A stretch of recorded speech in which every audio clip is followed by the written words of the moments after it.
उसको जो भी क्षमता बढ़ा देता है वो। जैसे बोलते थे ना कि हमारा शांत रहता है मन, तो हमारे जो बहुत सारे विचार उठते रहते हैं, जो सारे विचार बार बार उठेंगे, किसी काम में लगेंगे, तो उससे पहले जब आप उसको शांत कर देते हो तो आपके सारे निर्णय बहुत अच्छे हो जाते हैं सारे दिन के अंदर। मतलब कभी भी सपोज कभी भी हमको ऐसा लगे, कुछ ऐसे विचार आ रहे हैं, क्रोध आ रहा है या कुछ ऐसा हो सकता है, तो आप बैठे ऐसे, बस ऐसे बैठे हैं, किसी को कुछ पता भी नहीं चलेगा कि आपने अंदर ही अंदर सारे अपने सिस्टम को शांत कर दिया। तो वो क्या करता है, अपने दो नर्वस सिस्टम होते हैं, एक को कहते हैं सिंपैथेटिक नर्वस सिस्टम, एक होता है पैरासिम्पैथेटिक नर्वस सिस्टम। तो ये जैसे आपने ऐसे किया, तो यहाँ जो डायफ्राम रहता है ना, जिससे नीचे पेट फूलता है, तो डायफ्राम से एक नर्व कनेक्ट होती है हमारे बुद्धि में। वो नर्व सीधा हमारे शांति और आपके जो जितने भी विचार है बुद्धि को शांत कर देती है। तो उससे क्या होता है, पूरा नर्वस सिस्टम आपका रिफ्रेश हो जाता है। और एडिशनल फायदा क्या होगा आपको, कि धीरे धीरे धीरे धीरे धीरे बुद्धि की क्षमता भी बढ़ती जाएगी, आपके निर्णय बहुत अच्छे होते जाएंगे।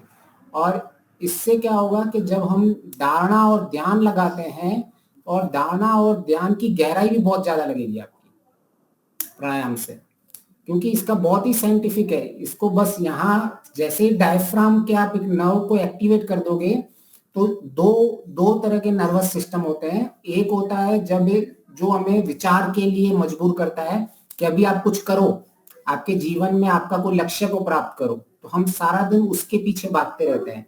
तो ये हमें शांत नहीं होने देगा, ये वाला सिस्टम, सिंपैथेटिक जो नर्वस सिस्टम है। और ये नर्वस सिस्टम क्या, हमको बैलेंस करना पड़ता है कि हमें अपने लक्ष्य को भी प्राप्त करना है, लेकिन एक बैलेंस तरीके से, जैसे हम इमोशनली अपने आप को कंट्रोल कर पाए।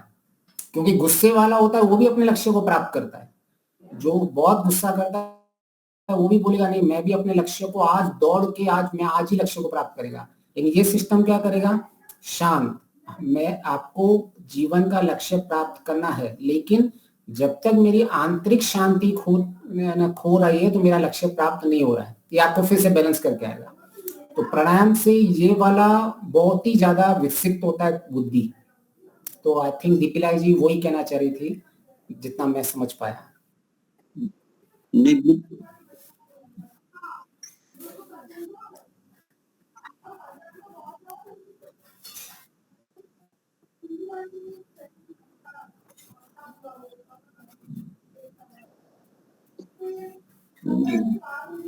बात तो बराबर ठीक है। तो अभी तो क्या कर रहे हैं हम, संकल्प किया ये काम करना है, 4 जगह करेंगे, वो करेंगे और हो ही जाएगा, संकल्प से शक्ति मिल जाएगी, तो वो काम हो जाएगा। लेकिन जो संयमित कंट्रोल करता है दूसरी और ईश्वर अंदर की ओर जाने में, प्राणायाम बहुत बढ़िया है। जो अंदर की ओर जाना है, हाँ, वो हमारी कमी लगती है कि नहीं, वो कमी हो रही है, वो अपने आप ही हो जाएगा। आपका धीरे धीरे और गहरा हो जाएगा। आप सिर्फ मतलब सारे दिन में आपकी प्रैक्टिस ऐसे हो जाएगी, और जैसे ही ध्यान में बैठे हो तो ये मल्टीप्लाई हो जाएगी, और ज्यादा आपका लगेगा, क्योंकि आपने सारा दिन इसको प्रैक्टिस करके आए हो। और ये प्रैक्टिस ही आपको फिर ध्यान में बैठने में और सहायता करेगी। क्योंकि एक छोटा सा क्रोध कर लेते हैं, या छोटा सा जब हमारा इमोशन बढ़ जाता है, तो हम केवल उस वक्त डिस्टर्ब नहीं होते हैं, वो डिस्टर्बेंस हमको हमेशा विचलित मन चलता रहता है हमारे साथ। तो अगर हमने किसी एक जगह पे भी कम कर दिया है, तो वो हमारे आगे और वृद्धि करता रहता है। तो इस तरह से, और लंग्स के इतने सारे सर्कल्स होते हैं अपने फेफड़ों के अंदर, एक एक जगह ऑक्सीजन जा रही है सोचो, और वो ऑक्सीजन सारे ब्लड में फ्लो हो रहा है। तो इसीलिए आपने देखा होगा, जो पहाड़ पे लोग होते हैं वो बहुत लाल लाल दिखते हैं, देखा होगा आपने, बहुत चमकते हैं लाल लाल। क्यों चमकते हैं? तो वो ज्यादा जब ऊपर जाते हैं तो ऊपर में ऑक्सीजन की मात्रा कम हो जाती है। तो ऑक्सीजन की मात्रा कम हो जाएगी तो आपका ब्लड फ्लो हमेशा चाहेगा कि मैं इतना ज्यादा करूं कि उसकी कमी को पूरी करूं। तो उनके ब्लड फ्लो सारे शरीर में बढ़ जाता है बहुत, तो वो ऑक्सीजन को कंपेंसेट करने के लिए करता है। और आपने ये भी सुना होगा कि भाई लोग कहते हैं मेरा पहाड़ों में बहुत अच्छा मन लगता है। वो एक्चुअली कोई मन नहीं लगता है, होता क्या है कि आपका ऑक्सीजन लेवल पहाड़ पे कम हो जाता है, तो आपकी बुद्धि को इतनी ऑक्सीजन मिलती नहीं है कि वो तेज काम कर पाए, तो आपकी बुद्धि नेचुरली कम शांत हो जाती है। और लोगों को ऐसा लग रहा है कि मेरा पहाड़ों में मन लग रहा है ज्यादा, वो मन कुछ नहीं लगाया हुआ है। ऑक्सीजन की कमी के कारण बुद्धि इतनी एक्टिवली काम नहीं कर पाती है। तो लेकिन कभी कभी वो भी अच्छा है, क्योंकि हमारी बुद्धि इतना तेज करती है, जैसे हम यजाग्रत तो हम मन के लिए बोलते हैं, इतना तेज करता है, तो हम उसको जानबूझ के शांत करते हैं कि भाई तू अपनी कैपेसिटी से ज्यादा काम मत कर, तो अपनी कैपेसिटी में कर। और इसीलिए तो ये जो प्राणायाम है पूरा ऑक्सीजन सप्लाई शरीर के अंदर बैलेंस करके रखता है, उससे बहुत बहुत अधिक फायदे हैं। यहाँ तक कि प्राणायाम को तो इतना बड़ा तप का है कि अगर कोई प्राणायाम का तप करता है तो उसके पाप तक भी धुल सकते हैं, यहाँ तक भी आया है, इतना बड़ा तप है। क्योंकि हम साक्षात, कोई एक ऐसा है कि भाई कहता है कि मुझे मौत से डर नहीं लगता है, लेकिन प्राणायाम में जब हम सांस को रोक रहे हैं तो हम क्या कर रहे हैं, मौत को बढ़ावा दे रहे हैं ना। आपने जितनी जितनी आप सांस को रोक रहे हैं उतनी उतनी आप मौत के करीब जा रहे हो। तो आपने जिसने साक्षात मौत देख ली हो उसको किस चीज का डर, वो निर्भय हो जाता है, उसको फिर मौत से डर ही नहीं लगता है। ठीक है, इसको थोड़ा और एक्सटेंड कर देगा तो मैं गया काम से, उसको पता चल जाता है। जितनी जितनी आप अंत में यही होने वाला है ना, उसको पता है मैंने अपना अंत देख लिया है। तो जिसने अपना अंत देख लिया है उसको कभी किसी चीज का डर ही नहीं लगता है। तो प्राणायाम से इतनी सारी निर्भयता भी आ जाती है, ये बहुत ही प्राणायाम साइंटिफिक है। एक बार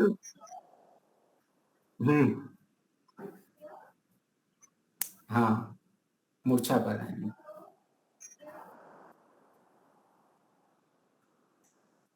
धीरे धीरे धीरे करता, डेथ बॉडी। एक एक बार हम पर्वत पर चढ़ने जा रहे थे, मैं भी जा रहा था, लेकिन भोजन करने के बाद जा रहा था। अच्छा मतलब तो उससे मुझे इतना श्वास चढ़ गया ना, तो मुझे लगा कि अंत समय ऐसा ही आएगा। मौत देख ली मैं को, शायद वो कंट्रोल नहीं होती तो चला गया होता। तो मौत को मैंने बहुत नजदीक से देख ली कि मौत ऐसी ऐसी होती है। ऐसे बस। दूसरी बार भी एक आश्रम में गया था, तो सो गया। फिर कुछ क्या हुआ कुछ मालूम नहीं, तो एकदम बैठा गया, एकदम मन सुन हो गया, बुद्धि सुन हो गई, क्या है। फिर आगे पीछे देखा, फिर थोड़ी समय के बाद मालूम होगा मैं यहाँ हूँ आश्रम में। वो तो मैंने क्या दूध पी के मैं सो गया था। अच्छा तो ये तो तब मालूम हुआ कि कुछ ऐसा ही मृत्यु समय ऐसा होगा। होगा होगा। तो ऐसे 3-4 ऐसे झलक मिलते हैं कि अभी मौत क्या होगी, तो अभी इतना ऐसा ऐसा होगा, इतना तो मालूम हो गया अपनी अनुभूति से। हाँ हाँ, थोड़ी ये क्षण आगे होता तो निकल जाता, पर ऐसा मतलब चले हम अलग हो जाते हैं। बिल्कुल बिल्कुल बिल्कुल। तो प्राणायाम चलो मतलब मल्टी लेवल का ऐसी चीज है कि किसी एक जादू की छड़ी जिसको बोलते हैं ना, किसी को जादू की छड़ी मिल जाए, प्राणायाम ऐसी हाँ जादू की छड़ी है उसका। ठीक है ठीक है हाँ हाँ। ठीक है, अभी किसी दिन मैं एक प्रार्थना बार कर प्राणायाम लेते हैं। करेंगे। ठीक है ठीक प्रार्थना प्रार्थना बाकी है, बाकी प्रवचन चालू ही हो गया, लेकिन प्रार्थना बाकी वो कर लेते हैं फिर। है। जी जी आज भजन नहीं लेंगे समय, फिर भी बहुत महत्व की बात हुई है।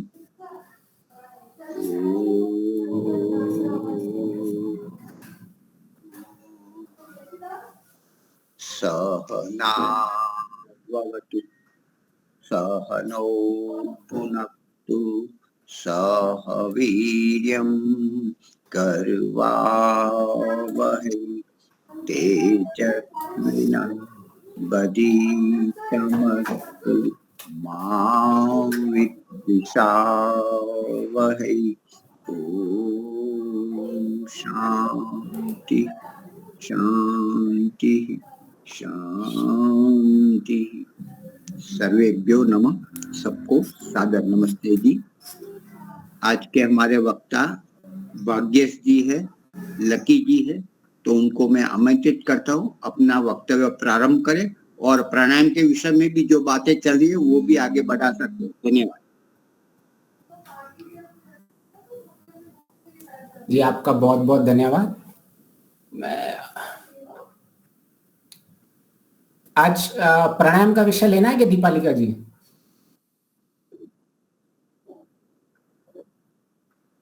ठीक है, ठीक है। ठीक है, तो उसको अभी मैं आपके सामने एक पूरा का पूरा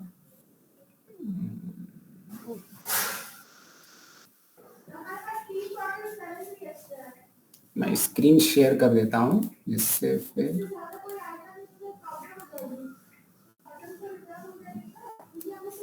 मैं ऐसे ही एक वेबसाइट बना रहा हूं, तो वो अभी तक मतलब इतना उसमें है नहीं, तो उसी में जो मैंने बनाया हुआ है उसी में से ही उसको विषय को ले लेते हैं और इसको फिर मैं पब्लिश भी कर देंगे। जैसे धीरे धीरे ये बन जाएगी पूरा, तो मैं इसको पूरा पब्लिश भी कर दूंगा।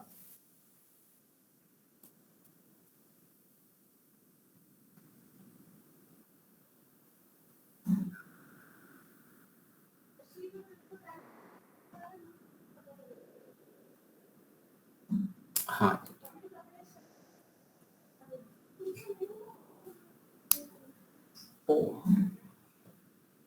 स्क्रीन विजिबल है सबको? दिख रहा है? प्राणायाम का पेज दिख रहा है सबको? हाँ जी, दिख रहा है, दिख रहा है। अच्छा जी, जी, ठीक है जी। तो हम यहाँ के फोटोज को देख के ही समझने की कोशिश करेंगे। ये अभी इंग्लिश में पूरा है, इसको हिंदी में भी धीरे धीरे ट्रांसलेट किया जा रहा है और थोड़ा थोड़ा बीच बीच में हिंदी में भी है, और उसमें हम समझेंगे कि सत्यार्थ प्रकाश में क्या लिखा हुआ है और अलग अलग जो हमारे सूत्र हैं, मंत्र हैं, मनुस्मृति में क्या लिखा हुआ है। तो सबसे पहले प्राणायाम का इतना सबसे ज्यादा महत्व क्यों दिया गया है? क्योंकि हमारा जो मुख्य विषय है अपने लक्ष्य को प्राप्त करना, और उस लक्ष्य को प्राप्त करने के लिए हमें क्या क्या साधन की आवश्यकता पड़ सकती है, और जो हमारा लक्ष्य है दुखों से मुक्ति और सुख की प्राप्ति। तो इसमें हमने देखा था अंतःकरण की शुद्धता ही मुख्य कारण रहती है हमारे जीवन के लक्ष्य की प्राप्ति के लिए। अगर हमारा अंतःकरण शुद्ध जितना जितना होता जाता है उतना उतना हम अपने लक्ष्य के और निकट होते जाते हैं। तो अंतःकरण का शुद्ध का होता वास्तविक अर्थ होता है हमारे संस्कारों का शुद्ध होना। पहले हम संस्कारों को, अंतिम लक्ष्य होता है संस्कारों को दग्ध बीज कर देने का। उससे पहले संस्कारों की अवस्था होती है क्षीण अवस्था, थोड़े कमजोर। उससे भी अवस्था कम होती है संस्कारों की तनु अवस्था। तो क्योंकि हमारा लक्ष्य जो मुख्य लक्ष्य है उसके प्राप्ति के लिए, शुद्धता के लिए हमें संस्कारों पे काम करना है, और कभी भी संस्कारों पे जब भी काम किया जाता है हमें सबसे पहले संस्कारों को तनु करना पड़ता है। प्राय लोग हम ऐसा मान के बैठते हैं कि हम सीधा का सीधा संस्कारों को दग्धबीज कर लेंगे, तो ऐसा संभव नहीं होता है। क्योंकि संस्कारों को अगर तनु नहीं किया जाता है तो संस्कारों का जो वेग होता है वो संस्कारों का वेग बहुत ज्यादा होता है। जैसे अगर किसी को द्वेष का क्लेश संस्कार है, क्रोध का संस्कार है, तो क्रोध का वेग इतना अधिक होता है कि उसे ज्ञान रहता है कि ये क्रोध नहीं करूंगा। जब क्रोध नहीं की स्थिति होती है तब उसको ज्ञान होता है, लेकिन क्योंकि क्रोध की अवस्था में संस्कार का वेग इतना ज्यादा होता है कि ये उसको कंट्रोल नहीं कर पाता है। तो इसीलिए कभी भी किसी भी संस्कारों पे हमें काम करना है। कोई भी संस्कार हो, राग द्वेष क्लेश में पांचों क्लेश बोल दो, क्रोध लोभ मोह, कोई भी क्लेश हो, तो हमारा मुख्य जो विधि होनी चाहिए, पहले उसको धीरे धीरे तनु करने की विधि होनी चाहिए। कि हम उन संस्कारों का वेग कम करें, उन संस्कारों को इतना प्रबल न बनाए कि जो हमारे से कंट्रोल हो ही नहीं पाए। तो इसलिए ऋषि पतंजलि जी ने सबसे पहले क्रिया योग में तप कहा है। तप स्वाध्याय ईश्वर परिधान से पहले संस्कारों को तनु करते हैं, फिर ध्यान में उन तनु किए हुए संस्कारों को हम और भी क्षीण करते हैं। तो ये बहुत ही नॉर्मल प्रोसेस है संस्कारों को क्षीण करने की, उनको कमजोर करने की। तो सबसे पहले आता है संस्कारों को जब तनु किया जाने के लिए सबसे पहले आता है तप। तो उस तप में सबसे पहले का जो हमारी कई तरह के हम तप को मानते हैं, एक तो द्वंद्वों को सहन करना, वह एक तप है। जो भी धर्म की कोई भी कठिनाई आती है, जब हम धर्म के रास्ते पे चलते हैं, उनको सहन करना वो तप है। तो और कौन से तप हैं जो सबसे श्रेष्ठ माने गए हैं? तो महर्षि कहते हैं कि सबसे पहले हमारे लिए जो भी तप के विषय में हमारे लिए जो विविध ऑप्शंस पड़े रहते हैं, वो ऐसी क्या चीज है जिसमें सबसे श्रेष्ठ तप को माना गया है? तो कुछ परिभाषाएं आपके सामने मैंने रखी हुई हैं, जिसमें कहा गया है जब मनुष्य प्राणायाम करता है तब प्रतिक्षण उत्तर काल में अशुद्धि का नाश और ज्ञान का प्रकाश होता है। जब तक मुक्ति न हो तब तक उसके आत्मा का ज्ञान बराबर बढ़ता रहता है। तो यह है सीधा सीधा प्राणायाम का फल। जैसे हम मानते हैं कि तप करने से, किसी सोने को तपाने से उसकी अशुद्धि कम होती है, ऐसे ही हमें अंतःकरण को जितना तपाएंगे प्राणायाम से, उसकी उतनी ही अशुद्धि कम होती जाती है। और फिर सत्यार्थ प्रकाश में आया है, एक दूसरे के विरुद्ध क्रिया करें तो दोनों की गति रुककर प्राण अपने वश में होने से मन और इंद्रियां भी स्वाधीन होती हैं। तो ये सबसे बड़ा प्राणायाम का लाभ है। जब हम अपने प्राणों को, गति को रोक देते हैं, तो सबसे पहले हमारा जो मन और इंद्रियां हैं वो हमारे अधीन हो जाती हैं। और हमने ये प्राय देखा है, जब भी इंद्रियां हमारे संयम में नहीं रहती है तो सबसे बड़ा दुख हमें वही रहता है। और प्राणायाम सीधा का सीधा उधर ही काम करता है, अपनी इंद्रियों को वश में रखने के लिए। और ये सबसे बड़ा तप है। जिसने अपनी इंद्रियों को वश में रखने के लिए जो कार्य कर रहा है, वो बहुत बड़ा तप रहता है। क्योंकि सबसे बड़ा तप इसी को ही माना गया है कि हम इंद्रियों का संयम कैसे रखें। तो प्राणायाम में जब हम अपनी प्राण को रोकते हैं, तब हमारा मन और इंद्रियां वश में आ जाती हैं। बल पुरुषार्थ बढ़कर बुद्धि तीव्र सूक्ष्म रूप हो जाती है कि बहुत कठिन और सूक्ष्म विषय को भी शीघ्र ग्रहण कर देती है। तो जो मैं अभी जिसकी बातें कर रहा था कि क्या प्राणायाम से लाभ होता है, कि हमारी बुद्धि इतनी तीव्र हो जाती है कि हमें सूक्ष्म सूक्ष्म विषय भी समझ में आने लग जाते हैं। तो ये बहुत बड़ा लाभ है, क्योंकि प्राय हमें ऐसा लगता है कि हमें सूक्ष्म विषय समझ में, प्राय हमें ऐसा लगता है कि हम उस गहराई तक पहुंच चुके हैं जिस गहराई में हमें अंतिम स्थिति तक जाना है। लेकिन अब तक वो बुद्धि की स्थिति नहीं बनी होती है। और वो पता कैसे चलता है? वो प्राणायाम से, कि मेरी बुद्धि की क्षमता क्या है। प्राणायाम करने वाले को ठीक ठीक पता चलता है कि भाई अभी मेरी इतनी क्षमता नहीं है। वरना हमें ऐसा लगता रहता है कि मेरी क्षमता बहुत बन चुकी है और अभी मुझे इसकी आवश्यकता नहीं है।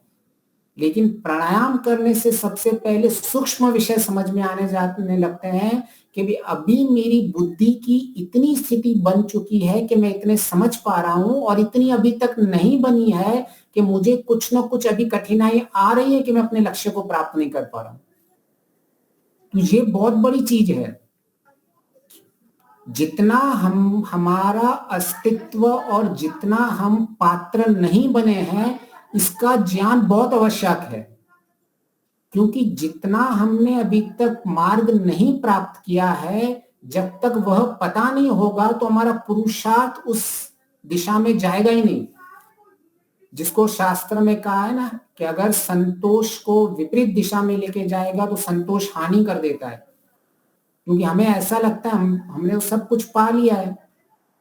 तो ऐसा ही प्राणायाम की बुद्धि इतनी सूक्ष्म हो जाती है तो उसे पता लगता है नहीं, मुझे और ज्ञान प्राप्त करना है, मुझे और काम करना है, मुझे और अपनी बुद्धि को आगे बढ़ाना है और अपने जीवन के अंदर करना है। तो ये सूक्ष्मता प्राणायाम से आती है। इससे मनुष्य शरीर में वीर्य वृद्धि को प्राप्त होकर स्थिर, बल, पराक्रम, जितेंद्रिय सब शास्त्रों को थोड़े ही काल में समझकर उपस्थित कर लेगा। तो यह कितना बड़ा लाभ है प्राणायाम से, क्योंकि हमारे लिए सबसे बड़े आज यही है कि बहुत कुछ पढ़ना होता है लेकिन हम पढ़ के फिर भूल जाते हैं, एक को पढ़ते हैं दूसरा हम भूल जाते हैं, हम बहुत सारी चीजों को एक साथ नहीं संभाल सकते हैं। तो प्राणायाम से इतने सारे स्थिर होता है, हमारा मन स्थिर हो जाता है, हमारा मन का पराक्रम बढ़ जाता है। तो यह हम जब इसको भी और डिटेल में जाएंगे कि प्राणायाम ये कैसे फायदे कर रहा है, लेकिन हमारी रुचि तब आती है जब हमें उससे लाभ पता हो। तो हम सबसे पहले लाभों को देख रहे हैं कि प्राणायाम से मुझे लाभ होगा क्यों, तो मैं सुनूं क्यों इस सत्संग को, तो हमें क्यों सुनना है इस सत्संग को, और ये सत्संग हमसे कैसे हमारे जीवन में परिवर्तन लाएगा, तो हम सबसे पहले उसको देख रहे हैं। और मनुस्मृति में तो बहुत इसका सुंदर दिया है। मनुस्मृति में फल बताया है कि सूत्र में प्राणायाम करने का फल कथन किया गया है। प्राणायाम के निरंतर अभ्यास करने से विवेक ज्ञान को ढकने वाला आवरण, यह बहुत सबसे बड़ा लाभ है कि जो हमारे मन के अंदर अशुद्धता है, जो विवेक ज्ञान का जो आवरण है वह निकल जाता है, जो अशुभ संस्कार है वो निकलते हैं, क्षीण होते जाते हैं। इसी अशुद्धि के कारण जीवात्मा सांसारिक बंधनों में बंधा रहता है, और हम बंधन विवेक नहीं है, इसीलिए ही हम इस संसार के बंधन में हैं। तो ये कितना बड़ा लाभ बताया है प्राणायाम का, जो अंतिम लक्ष्य का लाभ सीधा सीधा मनुस्मृति में बताया गया है। प्राणायाम से इस अशुद्धि का नाश होता है, इसकी स्पष्टीकरण देकर मनुस्मृति में बताया गया है, जिससे प्राणायाम का फल बहुत ही स्पष्ट हो जाता है। जैसे अग्नि में तपाने से स्वर्ण आदि धातुओं का मल नष्ट होकर शुद्ध होता है, वैसे प्राणायाम करके मन आदि इंद्रियों के दोष क्षीण होकर निर्मल हो जाते हैं।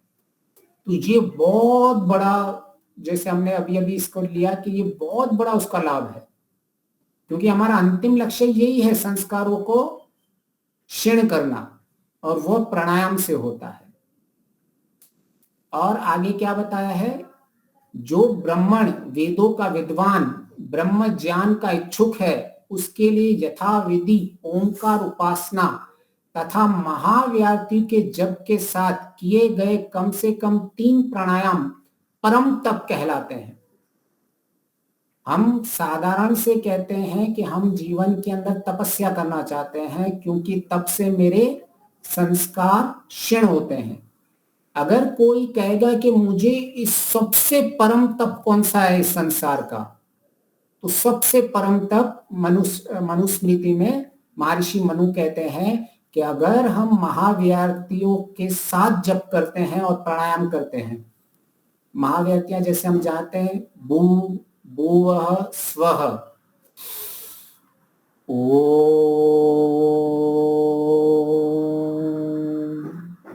और उसके साथ साथ हम सांसों को भी रोक रहे हैं और भू भुव स्व का भी हम जप कर रहे हैं, तो ये सबसे बड़ा तप माना गया है, परम तप इसको कहा गया है। इस प्रकार योगाभ्यासी के लिए प्राणायाम करने का विशेष महत्व है, क्योंकि इससे योग मार्ग के चरम लक्ष्य, जो हमारा मुख्य लक्ष्य है विवेक ख्याति की प्राप्ति में, मन आदि इंद्रियों के दोष क्षीण होने से अत्यधिक सहायता मिलती है। तो कई बार हम पूछते हैं हम क्या करें, हम कौन से शास्त्र पढ़ें, कैसे प्रैक्टिकल करें। लोग पूछते हैं ना, आप सब बोलते हो कि मन को शुद्ध करो, मन को शुद्ध करो, ठीक है मैंने ये पढ़ लिया, मैंने वो पढ़ लिया, मैंने ये कर लिया, लेकिन मुझे कुछ प्रैक्टिकल बताओ। तो ये प्राणायाम प्रैक्टिकल चीज है जिससे मन पे इतना नियंत्रण होता है और उसका मल पूरे नाश होता है। तो और अगर लाभ देखना जाए तो प्राणायाम में क्या लिखा है, जो हमारे योग दर्शन में है, प्राणायाम के अभ्यास करने से ही धारणा करने में, अर्थात परमेश्वर में मन की धारणा होने से मन की योग्यता बढ़ जाती है।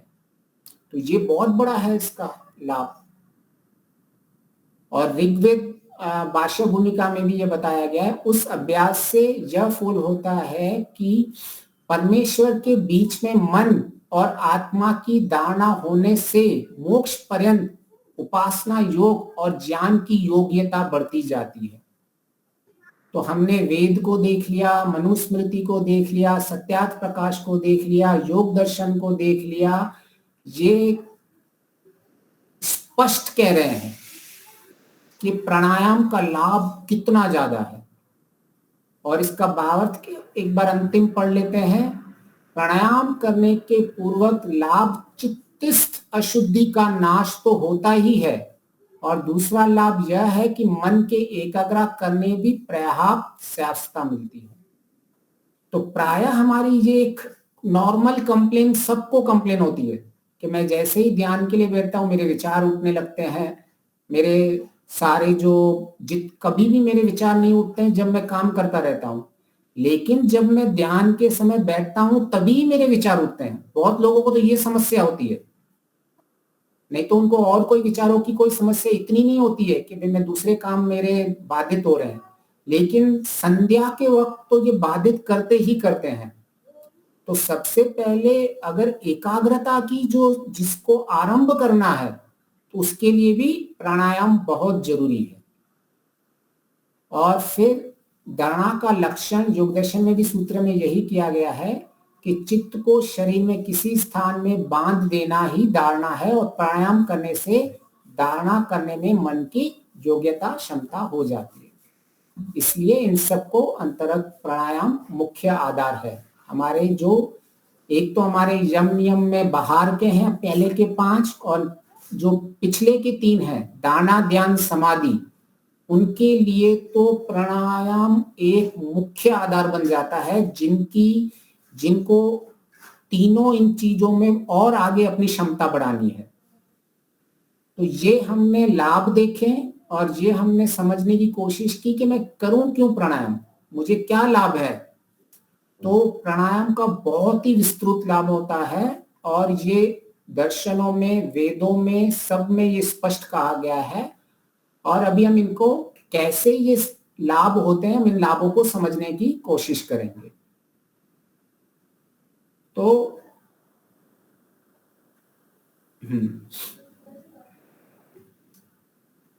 अभी मैं जैसे कह रहा था कि हम 2 तरह से हम इस प्राणायाम में मुख्य किस चीज का हमें देखना है कि हमारे प्राणायाम की विधि सही हो रही है कि नहीं हो रही है। जब हमें इसको देखना है तो हमें कैसा पता चले, तो हम जब भी सपोज सांस को अंदर लेते हैं, मैं इसको थोड़ा और बड़ा कर देता हूं,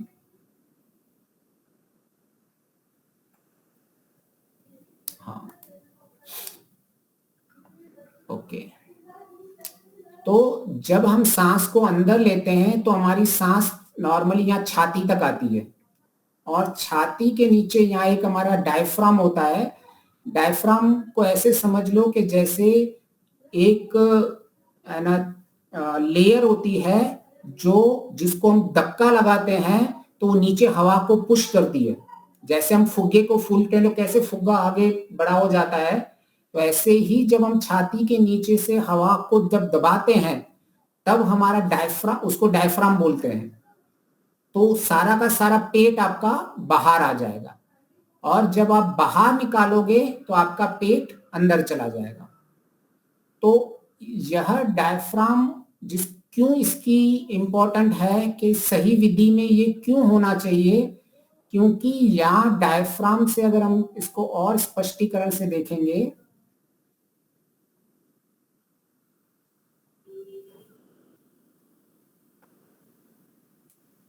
ठीक है, नॉर्मली लोग क्या करते हैं, यहाँ छाती तक भर के फिर बाहर निकाल देते हैं, छाती तक भर के फिर बाहर निकाल देते हैं, तो ये एक्चुअली मन की वृत्तियां और बढ़ा देगा।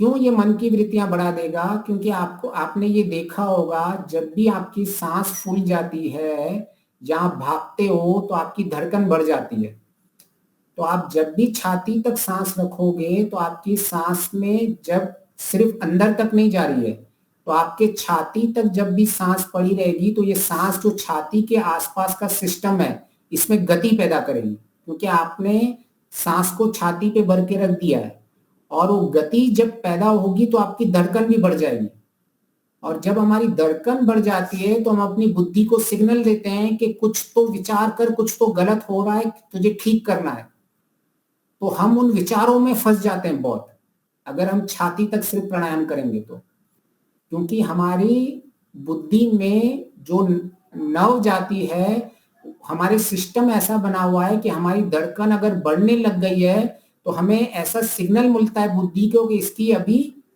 जो जीवन की जो काल है वो कहीं समाप्त तो नहीं होने वाला है, वो पूरी क्रिया में लग जाता है, वो सारा सिस्टम, इसको हम बोलते हैं थ्रेट सिस्टम होता है, कि जिसको फाइट एंड फ्लाइट मोड बोलते हैं, कि आइदर तुम लड़ो या भाग जाओ या फिर फ्रीज। कई बार आपने देखा होगा कुछ लोग ऐसे बस बैठे रहते हैं, उनको पता ही नहीं चलता है कि मुझे करना क्या रहता है।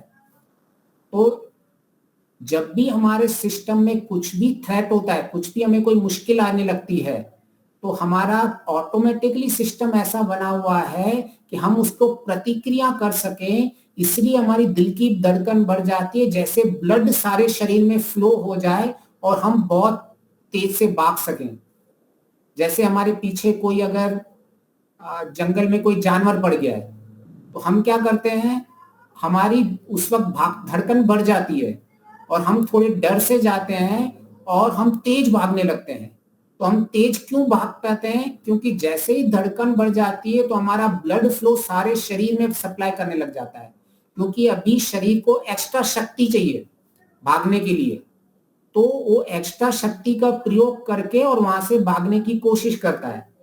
तो अगर हम किसी मुसीबत में हैं तो हमें ये सिस्टम यूज करना है, लेकिन प्रायः लोग ऐसी मुसीबत में नहीं होते हैं और ये इस सिस्टम को यूज करते हैं तो उनको हानि हो जाती है, क्योंकि आप भागोगे, कब तक भागोगे, आपको पता है कि मैं 10 मिनट भागूंगा, उसके साथ तो मुझे रुकना ही पड़ेगा, तो आपको भागने के बाद एक जगह रुकना पड़ेगा ही, तब तक आपने अपना समाधान निकाल लिया तो ठीक है, नहीं तो आपकी अभी उसको जितनी क्षति पूर्ति करनी है तो पहले आप रुक के सांस लोगे, कहीं बैठोगे और अपनी क्षति पूर्ति करोगे और फिर भागने की कोशिश करोगे। इसका मतलब ऐसा है कि हमारा सिस्टम जो है, हम हर वक्त इसको फाइट मोड में नहीं रख सकते अपने सिस्टम को, क्योंकि सारा दिन हम भागते रहे, सारा दिन हम डर डर के जिए, सारा दिन हम धड़कन को बढ़ा के रहे। ये सिर्फ इमरजेंसी सिस्टम के लिए यूज होता है कि जब हमें रियली वास्तविक में कोई मुश्किल आई है तभी ही इस सिस्टम को यूज करते हैं। लेकिन प्रायः हमसे गलती क्या होती है, हम इस सिस्टम को सारा दिन यूज करते रहते हैं, तो ये पूरी हमारे शरीर में हानि क्षति होती रहती है और हमें पता भी नहीं चलता है। तो आपने कई बार देखा होगा जिनको भय बहुत लगता है, जिनको डर बहुत लगता है, तो उनका वो कमजोर होते जाते हैं।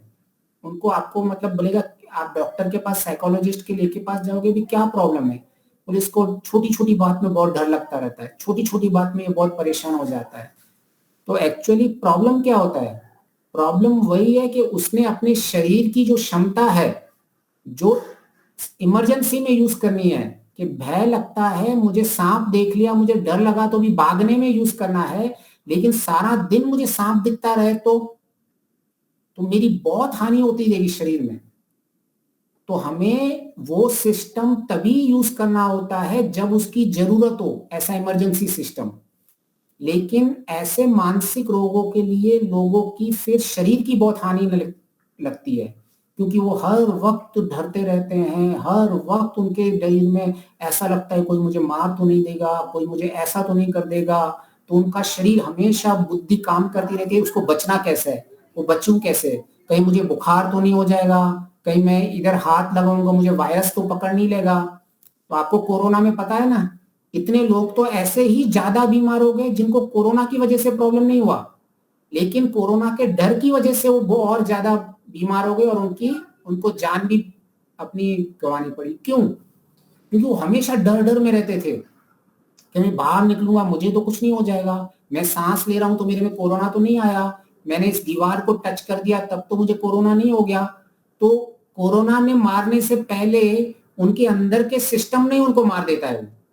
और बहुत से लोग ऐसे ही मरते हैं, और कोरोना में बहुत से लोग इसी कारण ही मरे हैं। क्यों? क्योंकि इनका अंदर ये सिस्टम एक्टिवेट पड़ा रहता था।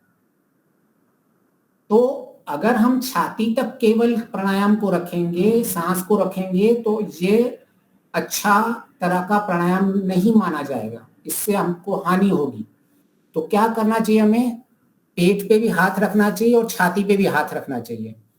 और जब हम सांस को ले तो अपना पेट देखना चाहिए कि बाहर निकल रहा है कि नहीं निकल रहा है। अगर कोई प्राणायाम का अभी शुरुआत कर रहा है और उसको पता चल जाएगा कि मेरा पेट बाहर निकल रहा है, इसका मतलब मेरी सांसें अभी मैं सही कर रहा हूं, नीचे तक गया हुआ है प्राण। और जितनी देर हम रोकेंगे इतना अधिक फायदा रहता है, लेकिन अपनी क्षमता के हमें देखकर करना होता है। और पहले सिर्फ आप नॉर्मल इसकी प्रैक्टिस करो तो भी चलेगा, लेकिन मुख्य है हमें नीचे की ओर लेके जाना है। तो नीचे की ओर क्या हो जाता है, इससे डबल फायदा होता है। एक तो हमने ऊपर की ओर नहीं रखा तो ये हमारा जो सिस्टम है, जो थ्रेड सिस्टम है, वो एक्टिवेट नहीं हुआ।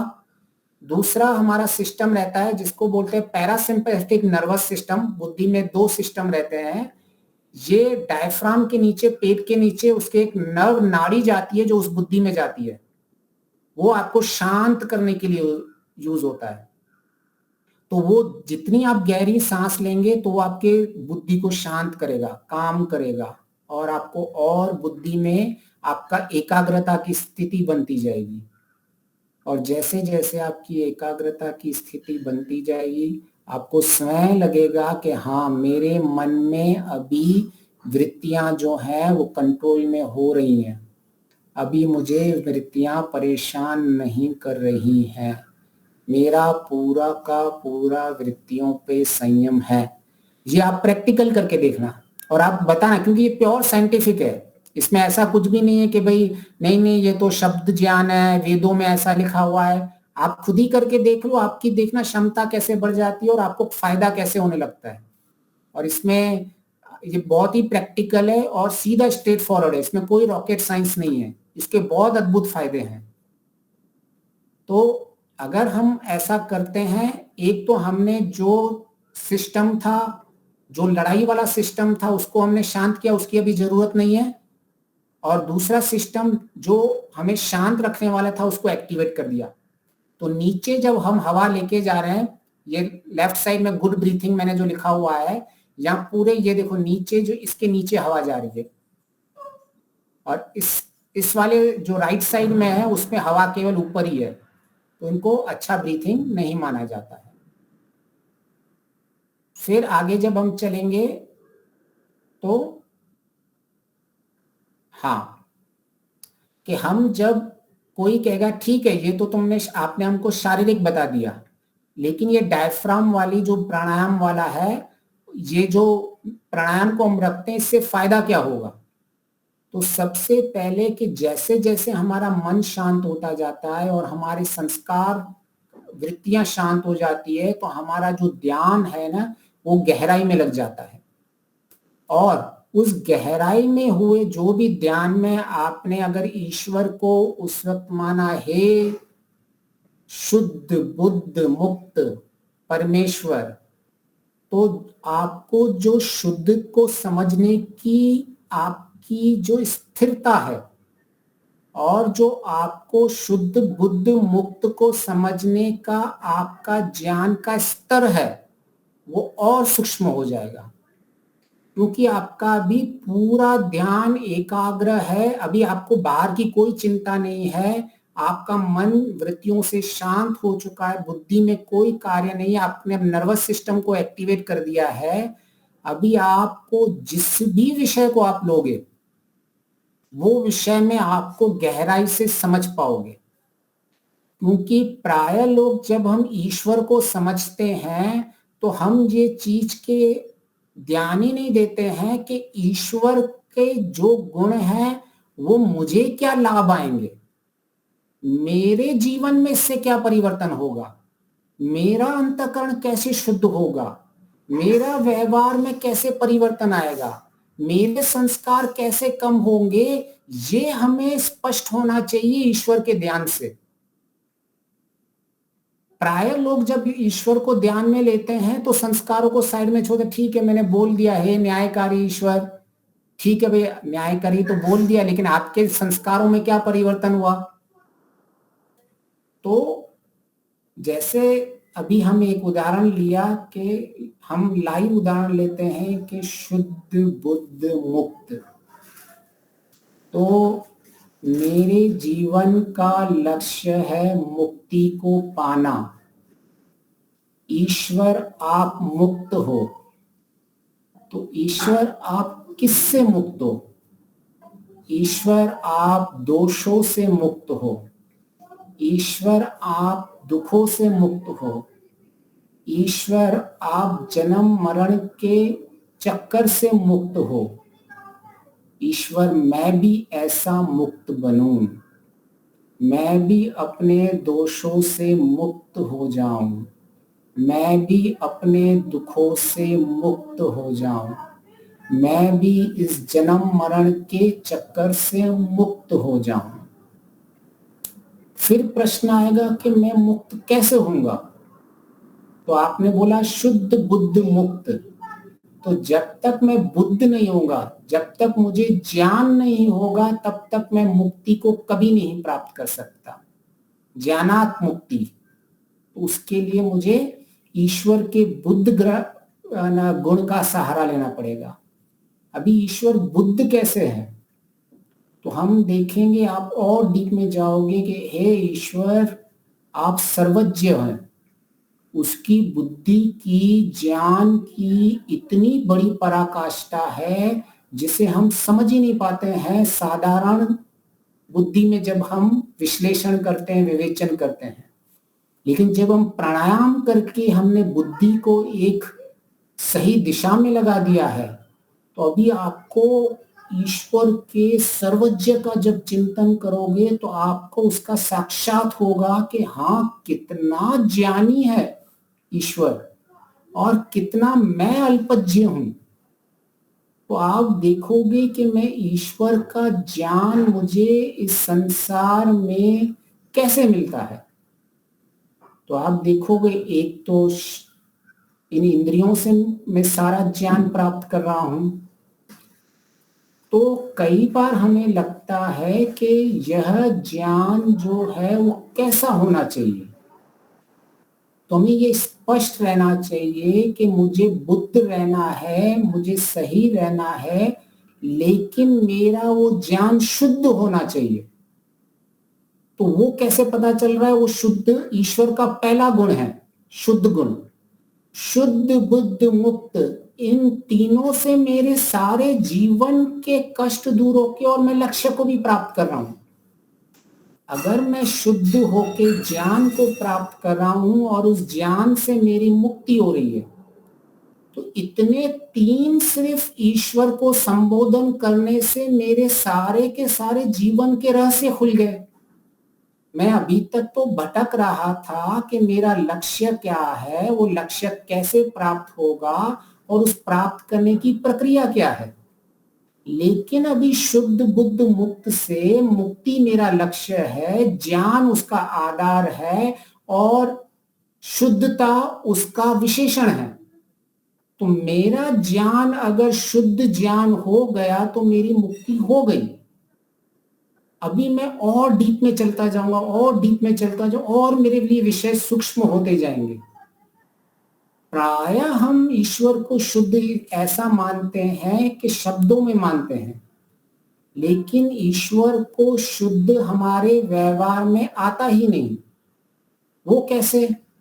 कि हम मानते हैं कि हमारा जो ईश्वर है कि भाई वेद में ज्ञान दिया हुआ है, लेकिन वेद में तो केवल स्तुति स्तुति है, प्रार्थना प्रार्थना ही है। तो एक प्रश्न उठेगा कि ईश्वर कैसा, क्या चापलूसी ईश्वर को पसंद है कि ईश्वर बोलता रहता है मेरी स्तुति करते रहो, मेरी स्तुति करते रहो? क्या ईश्वर को यश चाहिए कि मेरी प्रार्थना कर दो, मेरी प्रार्थना कर दो? तो न मुझे ऐसे ईश्वर की मुझे प्रार्थना नहीं करनी है जो केवल मेरी स्तुति चाह रहा है और वो चाहता है कि मैं उसको प्रार्थना करूं। ये कैसा है? हम शब्दों में तो बोल रहे हैं कि मुझे ईश्वर की शुद्ध ईश्वर है, लेकिन हमारे अंदर प्रश्न ऐसे आ रहे हैं कि जिसमें हम ईश्वर को अशुद्ध, उसके ज्ञान को अशुद्ध समझ रहे हैं, कि हम ईश्वर को चापलूस समझ रहे हैं, हम ईश्वर को ऐसा समझ रहे हैं कि ईश्वर को तो अपना यश बढ़ाना है। तो यह ज्ञान अधूरा ज्ञान है।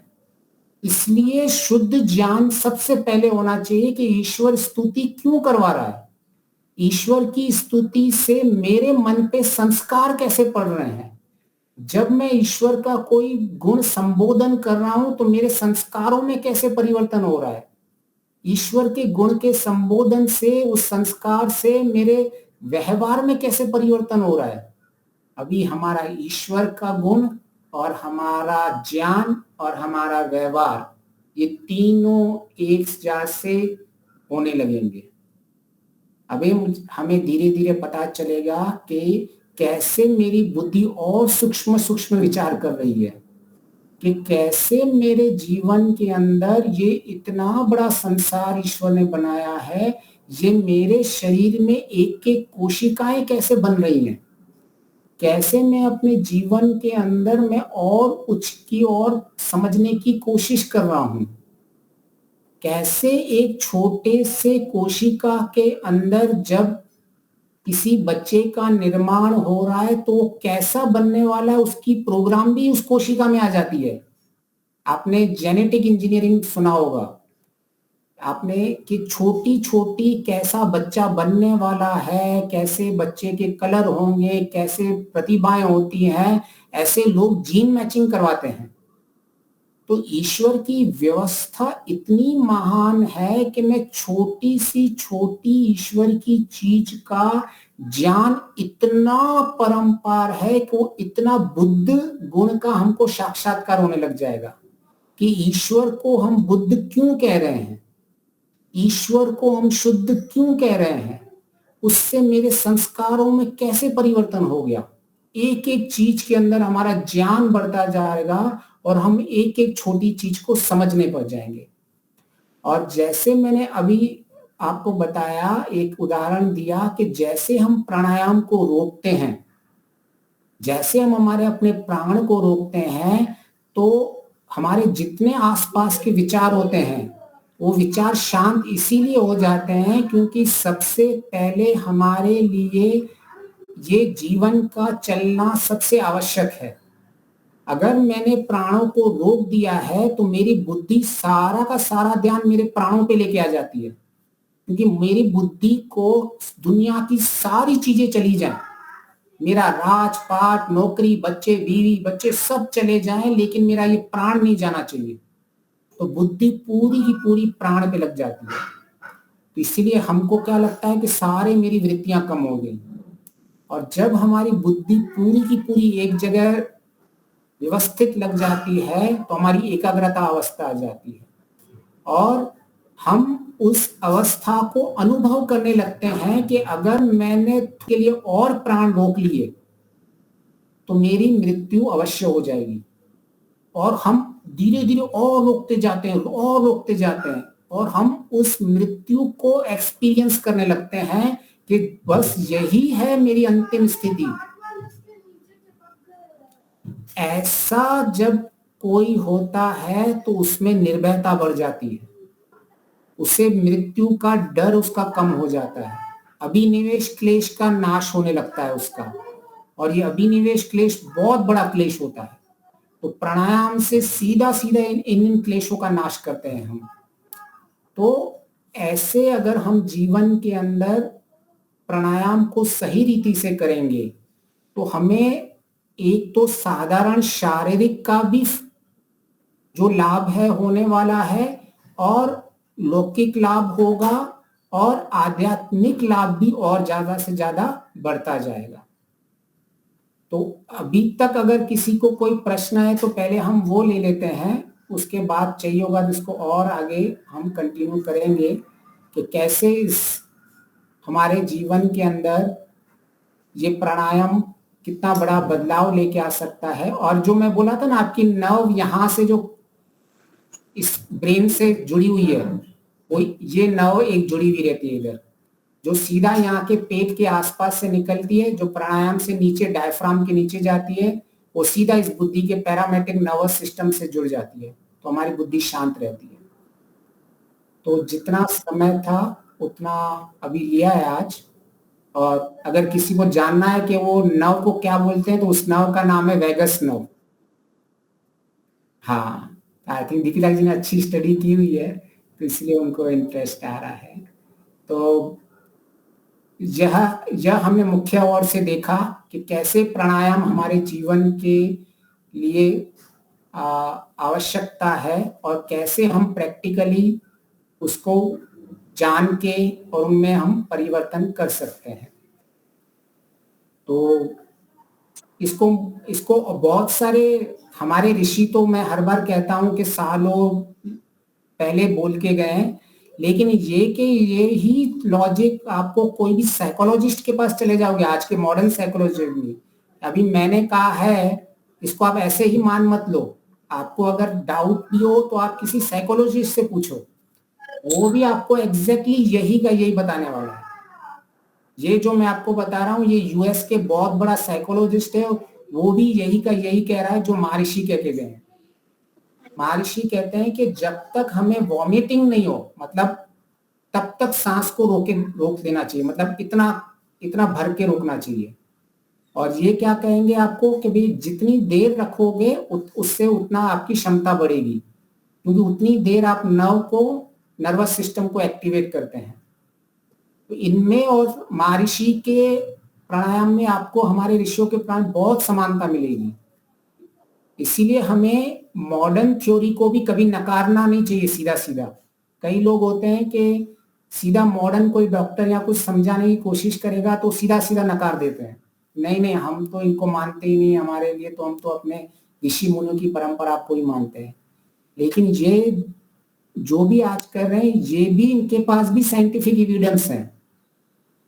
तो और आप ऐसा करोगे, आप अपने ऋषियों के ज्ञान की पुष्टि कर सकते हो इनके ज्ञान के साथ, क्योंकि ये तो आपको बिल्कुल वीडियो पे दिखा देंगे कि आपका कितना शांत हो गया, सब आपको प्रैक्टिकल दिखा देंगे। तो इससे आपको क्या कॉन्फिडेंस बढ़ जाता है कि जो हमारे ऋषियों ने कहा है वो कितना सत्य लिखा हुआ है, और वो कितने हजारों साल पहले लिखा है, और ये लोग आज उस चीज को ढूंढ रहे हैं। तो हमें कभी भी इन मॉडर्न वालों के लिए भी कभी द्वेष की भावना नहीं होनी चाहिए। इनको भी, हाँ, इनके पास पूर्ण ज्ञान नहीं है, इनके पास आत्मा का ज्ञान नहीं है कि मेरी बुद्धि शांत होगी, तो ये इमोशंस मैनेजमेंट के लिए यूज करते हैं। ये सारा का सारा जो इनका प्रयोग होता है मॉडर्न वाले का, इमोशंस मैनेजमेंट होते हैं कि how to manage anger, how to manage envy, how to manage fear, हमको बहुत डर लगता है, इनको कैसे मैनेज करना है। और हमने इसको क्या रखा है, क्लेशों में मानते हैं।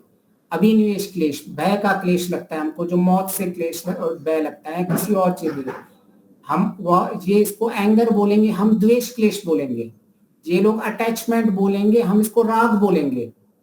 तो शब्द सिर्फ अलग अलग है, लेकिन हमें भी अपने इमोशंस और संस्कारों को मैनेज करना होता है। तो इस तरह से जब हम समन्वय बना के चलते हैं, जितना जितना इनमें भी शुद्ध ज्ञान है उतना शुद्ध ज्ञान लेके हमें स्वीकार करके और आगे बढ़ता जाना चाहिए। लेकिन हाँ, अब तक ये आत्मा परमात्मा तक नहीं पहुंच पाए हैं, हमें इनको एक आशीर्वाद की तरह देखना चाहिए कि आज नहीं तो बेचारे कल तो पहुंच ही जाएंगे, क्योंकि कम से कम ये एक उस मार्ग पे चल चुके हैं कि जिस मार्ग पे वो भी चाहते हैं कि हमारा मस्तिष्क शांत रहो। और ये इमोशंस ऐसी चीज है जो करोड़ों साल पहले भी वही इमोशंस थे, आज भी वही इमोशंस रहेंगे, और करोड़ों साल के बाद भी इमोशंस का नाम वही रहेगा, काम क्रोध मोह लोभ। इसको आप किसी भी भाषा में कुछ भी बोल दो, इनमें कभी भी परिवर्तन नहीं आने वाला है। इसलिए जो हमारी संस्कृति है जो कहती है क्लेशों पे काम करो, वो संस्कृति जो कल थी वह आज भी है और कल भी रहेगी। क्यों? क्योंकि ये इमोशंस कभी बदल नहीं वाले। जब तक हम मनुष्य में रहेंगे मनुष्य के इमोशंस कभी चेंज नहीं होने वाले।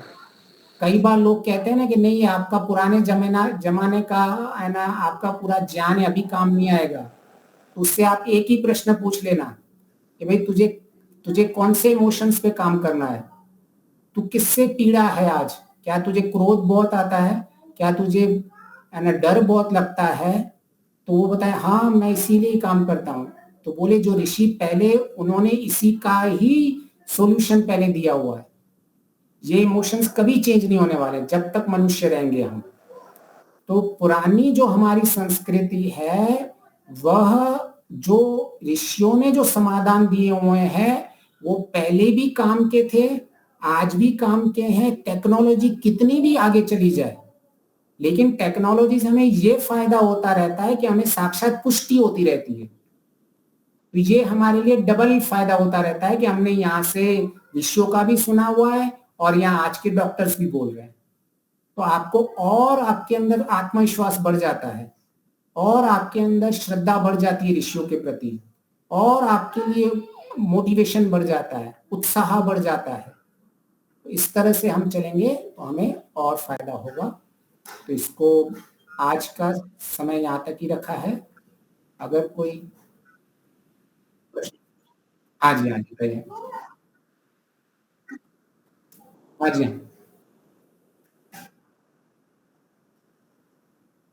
Correct correct.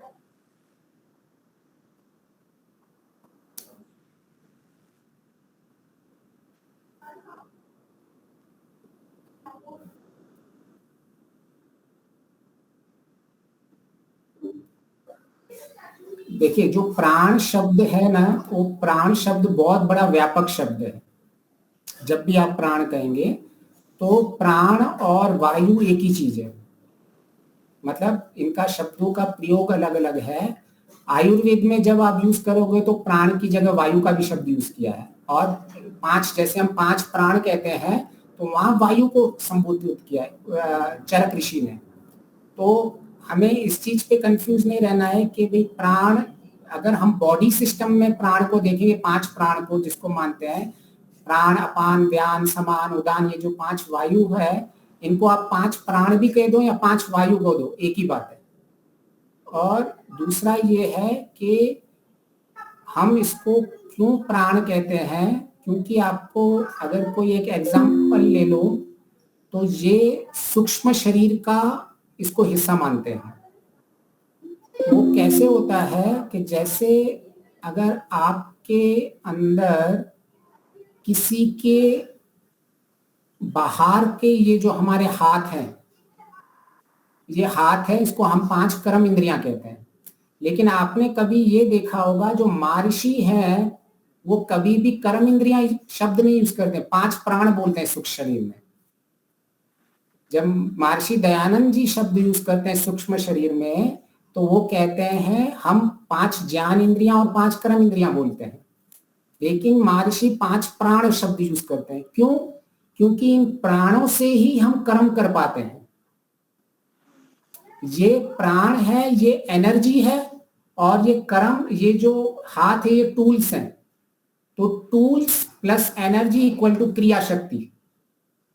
तो ये जो क्रिया शक्ति बनती है वो दो चीज से बनती है, एक मेरे लाइफ फोर्स प्राण की एनर्जी और दूसरे मेरे इंस्ट्रूमेंट, ये क्रिया शक्ति हो गई। क्रिया शक्ति के पीछे मेरी होती है इच्छा शक्ति। इच्छा शक्ति मेरे क्रिया शक्ति को ड्राइव करती है। और अभी ये जो मेरी इच्छा शक्ति है ये कैसी शक्ति है, इसके पीछे मेरी ज्ञान शक्ति होती है। तो आपने देखा होगा विज्ञानमय कोश, मननमय कोश और प्राणमय कोश, तो ये तीन कोशों का मिलन होकर अन्नमय कोश पे काम होता है। तो इस तरह से जो प्राण को जब हम शरीर की स्थिर पे लेंगे तो ये 5 प्राण 5 वायु श्वास सब एक ही चीज मानी जाएगी। लेकिन आप इसको दार्शनिक में प्राण को और भी आगे लेके जाओगे तो प्राण है ना, अन्न को भी प्राण कहते हैं, फिर ईश्वर को भी प्राण कहते हैं, आत्मा को भी प्राण कहते हैं और बहुत सारी दूसरी चीजों को भी प्राण कहते हैं। उपनिषदों में तो प्राण तो सारे का सारा प्राण ही प्राण लिखा हुआ है, सब कुछ प्राण ही है उपनिषदों में। तो जब हम प्राण को शरीर के में रखेंगे तो वायु के लिए ही आप रिलेट करके रख सकते हो कि ये लाइफ फोर्स एनर्जीज हैं जिसके थ्रू क्रियाज होती हैं। नहीं तो ये मेरे इंस्ट्रूमेंट्स कोई काम के नहीं है, पीछे पावर इनका चलता है पांचों प्राणों का। कि मेरे अगर मेरी जैसे मेरी समान वायु है तो मेरा पूरा का पूरा जो डाइजेस्टिव सिस्टम के पीछे जो भी ब्लड फ्लो हो रहा है, इधर उधर हो रहा है, वो मेरे समान वायु के से समान प्राण से हो रहा है। अभी मेरी ये प्राण रेस्पिरेटरी सिस्टम है, ये पूरा जो ऊपर है ये सारे मेरे प्राण से हो रहा है, जिसको प्राण वायु कहेंगे।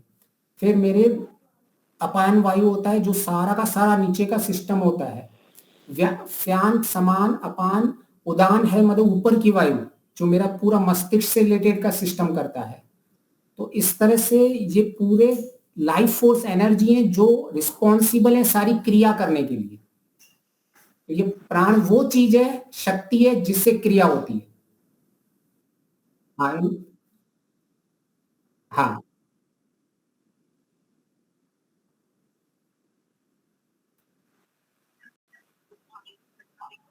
हाँ, तो इसीलिए क्यों कहते हैं कि आपका ज्ञान शक्ति बहुत इंपॉर्टेंट होनी चाहिए, क्योंकि हमारे दिन में इच्छाएं तो बहुत होती रहती हैं। तो हमारी इच्छाएं अगर बहुत होती रहेंगी और हम इच्छा के कारण हम अपनी ये क्रिया शक्ति का प्रयोग करते रहेंगे तो हमारा बहुत हानि हो जाएगी। इसीलिए हम प्राणायाम के थ्रू ज्ञान शक्ति को बढ़ाते हैं।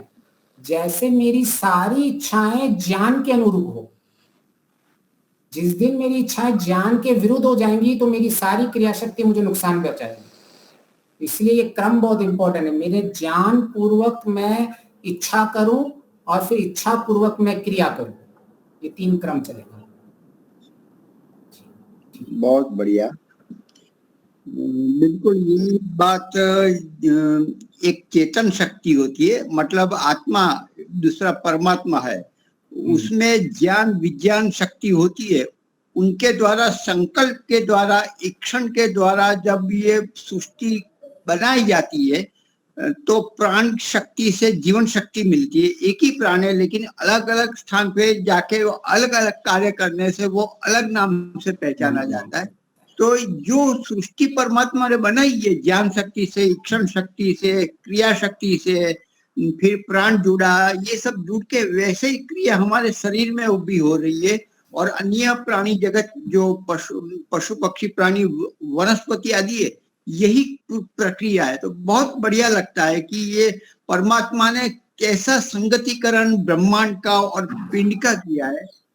और प्राण शक्ति गजब की है। जो बात ठीक है हम जानते हैं लेकिन बस अपनाना है, हम मजबूर होकर अपनाते हैं, समझ कर अपनाए तो बहुत जल्दी आगे बढ़ जाते हैं, लेकिन ऐसा नहीं कर पा रहे, नहीं करते हैं। तो बहुत अच्छा आपका वक्तव्य रहा, बड़ा चिंतनात्मक और विज्ञान के साथ बहुत अच्छा लगा। खूब खूब धन्यवाद। कल आचार्य विमलेश जी का प्रवचन रहेगा।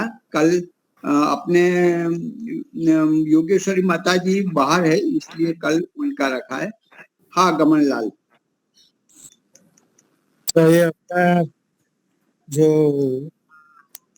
प्राणायाम बुक दर्शन में बताया है वो करने जी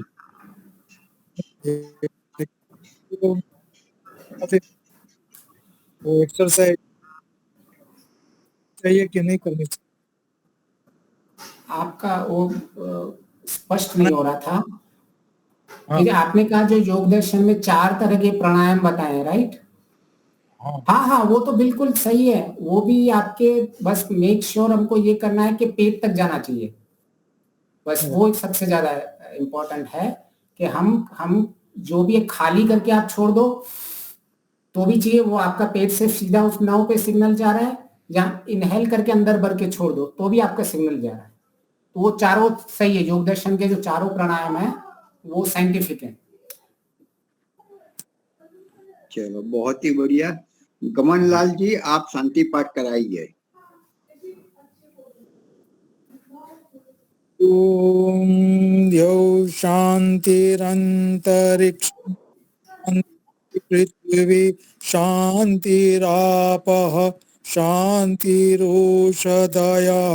शांतिः वनस्पतयः शांतिर्विश्वे देवा शांति ब्रह्म शांतिः सर्वं शांतिः शांतिरेव शांतिः सामा शांतिरेधि ओम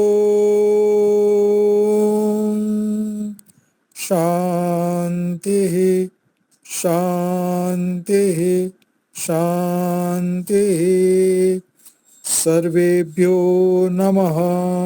सबको आदर सबको साधन नमस्ते जी। नमस्ते। कल पुनः मिलते हैं।